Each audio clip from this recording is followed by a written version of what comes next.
Hello बच्चों, चलिए प्रश्न को पढ़ते हैं और समझते हैं। वह अंक ज्ञात कीजिए जिसके द्वारा 3 की घात 2n plus 1 minus 8n minus 9 पूर्णतः विभाजित है। तो हमें वह अंक ज्ञात करना है। प्रश्न को हल करने से पहले प्रश्न के लिए मुख्य अवधारणा लिखेंगे। तो यहाँ से लिखते हैं प्रश्न के लिए मुख्य अवधारणा, जिसकी सहायता से इस प्रश्न को हल किया जाएगा। मुख्य अवधारणा में हम गणितीय आगमन के सिद्धांत से इस कथन को सिद्ध करने वाले हैं। तो गणितीय आगमन का सिद्धांत क्या होता है, इसको हम यहाँ समझ लेते हैं। गणितीय गणितीय आगमन आगमन का सिद्धांत। गणितीय आगमन का सिद्धांत। देखिए, गणितीय आगमन के सिद्धांत के कुछ चरण होते हैं कथनों को सिद्ध करने के लिए। इसका पहला काम है, जो भी कथन आपको सिद्ध करना है उसको P ऑफ n के बराबर मान लीजिए। दूसरा, कथन में n बराबर एक पर सत्यता की जांच कीजिए। सत्यता की जांच आपको करना पड़ेगी। और कभी कभी 1, 2, 3 पर भी जांच करते हैं बच्चों, लेकिन कम से कम 1 पर तो आपको जांच करनी ही पड़ेगी। उसके बाद तीसरी बात होती है, यदि जांच में यह सत्य पाया जाता है तो n बराबर k पर सत्य मानना है। सत्य मानना है। और उसके बाद n बराबर k प्लस 1 पर सत्य सत्य सिद्ध करना है। सत्य सिद्ध करना है।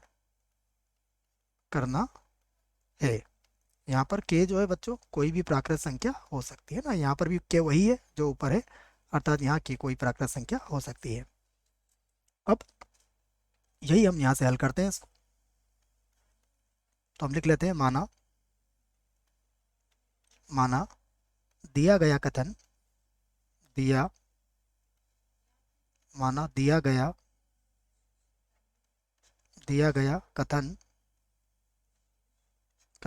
P ऑफ n है। तो इसको हमने P ऑफ n ले लिया है। तो P ऑफ n क्या हो जाएगा, देखिए P ऑफ n हो जाएगा 3 की घात 2n प्लस 1 माइनस का 8n माइनस का 9। यह हमारा P ऑफ n हो जाएगा। अब इसमें n बराबर 1 रख लेते हैं सबसे पहले। तो P ऑफ 1 लिखेंगे, यहाँ पर 1 रखेंगे तो ये 3 की घात कितना होगा, 3 की घात हो जाएगा 3 माइनस का 8 और माइनस का 9 बराबर 3 की घात 3 कितना होता है, ये होगा 27, ये होगा 17, कितना हो जाएगा 10। तो 10 देखो बच्चों, यह 2 से और 5 से और 10 से भाज्य होगा ये। अब हम 2 रख के देख लेते हैं इसमें। अब इसमें क्या रखते हैं हम, 2। तो P ऑफ यहाँ रख लेंगे हम 2। तो 2 रखने पर 3 की घातांक कितना बनेगा, ये 5 माइनस 8 का 2 से गुणा करेंगे तो ये हो जाएगा 16 माइनस का 9। 3 की घात 5, ठीक है, ये होता है 243 और 16 और 9 कितना हो जाएगा 25, ठीक है। तो 13 में से 5 घटा दीजिए, ये आ जाएगा 8 और इधर 3 में से 2 जाएगा तो 1 और यहाँ आ जाएगा 218।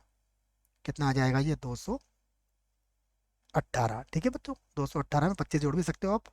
8 और 5 13 के 3, अस्सी लाए 1, 2 और 1 3 और 1 4, बिल्कुल सही है 218। तो अब आप ध्यान से देखिए, ये जो 10 है ये 2 या 5 से विभाज्य है, और 218 जो है ये 5 से विभाज्य नहीं हो सकता। तो हम इन दोनों के आधार पर ये कह सकते हैं कि अतः P ऑफ n क्या है, 2 से भाज्य है। अब हम देखते हैं कि क्या ये सर्वत्र ही 2 से भाज्य होगा। तो हम इसको k के लिए सत्य मान लेते हैं। तो लिख लेते हैं, माना कथन n बराबर k के लिए सत्य है। मैं लिख लेता हूँ, माना कथन n बराबर k के लिए सत्य है, ये मैंने मान लिया है। और यहाँ पर k कोई भी प्राकृत संख्या हो सकता है, अर्थात P of k such that ये हो जाएगा 3 की घातांक 2k+1, 2k+1 -8k, -8k, और माइनस कितना हो जाएगा 9। और ये क्या है, 2 से भाज्य है, अर्थात इसको ऐसा भी लिख सकते, P of k such that 3 की घात 2k+1 -8k -9 बराबर, ये हो गया 2। यहाँ पर हम ले लेते हैं m, और यहाँ पर m जो है ये भी कोई भी प्राकृत संख्या हो सकता है, क्योंकि 2 से भाज्य होगा तो ये 2 का पहाड़ा जरूर बनेगा। इसे हम बना देंगे समीकरण 1। और अब सिद्ध करना है, सिद्ध सिद्ध करना है कथन, सिद्ध करना है कि हमारा जो कथन है वो k+1 के लिए भी सत्य होगा, है ना। इसको एक बार ठीक कर लेते।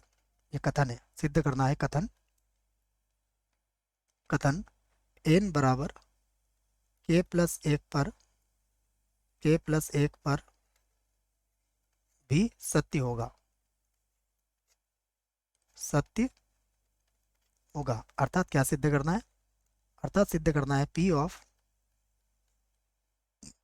k+1 बराबर 3 की घात, देखिए k+1 रखोगे तो ये हो जाएगा 2k+3 हो जाएगा, ये -8, और कोष्टक में आ जाएगा k+1 माइनस का 9, 2 से भाज्य है, ये हमें बताना है। तो अब इसको हम बताते हैं कि ये 2 से भाज्य होगा ही होगा। तो इसे हल कर लेते हैं। तो अब 3 की घात 2k+3 माइनस, ये हो जाएगा 8 कोष्टक k+1 माइनस का 9। यहाँ से देखिए मैं इसको लिख सकता हूँ, 3 की घात तो अलग कर दिया मैंने, और गुणा 3 की घात 2k+1 को अलग कर दिया, क्योंकि ये मान में रखूँगा यहाँ पर, और माइनस का 8k, और ये -8 और 9, 8 और 8 16, और 1 17 हो जाएगा। अब समीकरण नंबर 1 का प्रयोग आप यहाँ पर कर सकते हो। 3 की घात 2 कितना होता है, 9, और 3 की घात 2k+1, समीकरण नंबर 1 में देखिए 3 की घात 2k+1 किसके बराबर होगा, 2m प्लस का 9 प्लस का 8k प्लस का 8k, ये इसके बराबर हो जाएगा। माइनस का है 8k और माइनस से 17। तो अब इसे लिख सकते हैं 18m, 9 का 9 से गुणा करेंगे तो 81 हो जाएगा, और प्लस ये हो जाएगा 9 गुणा 8k, माइनस हो जाएगा 8k -17, वैसा ही रहेगा। अब यहाँ से 18m वैसा का वैसे लिख देते हैं हम, देखिए फिर से, तो ये आ जाएगा 18m बराबर 18m। यहाँ से देखिए तो 9 8k में से एक 8k जाएगा तो 8 गुणा 8k बचेगा, तो प्लस 8k बच गया यहाँ पर। उसके बाद देखिए ये होगा 81, और 81 में से हम क्या घटा सकते हैं, 17 घटा सकते हैं। तो 81 में से किसे घटा लेंगे, 17, तो 11 में से 7 गया तो 4 बचा, और 7 में से 1 गया तो 6 बचा। तो यहाँ पर कितना आ जाएगा, 64। ये आ जाएगा प्लस का 64, ठीक है ना, प्लस का ही आएगा, बिल्कुल सही है। अब यहाँ से सभी में से मैं 2 कॉमन ले लेता हूँ, तो ये हो जाएगा 9m प्लस, यहाँ हो जाएगा 4 कोष्टक 8k प्लस, ये हो जाएगा 32। देखिए जो जो 2 से भाज्य है, देखिए 2 सभी के बाहर आ गया, अर्थात ये 2 से भाज्य होगा ही होगा। तो 2 से भाज्य हो चुका है, इसका अर्थ क्या हुआ कि गणितीय आगमन के सिद्धांत से हमने बता दिया है कि यह किससे भाज्य है। तो लिख लेते हैं इस बात को, अतः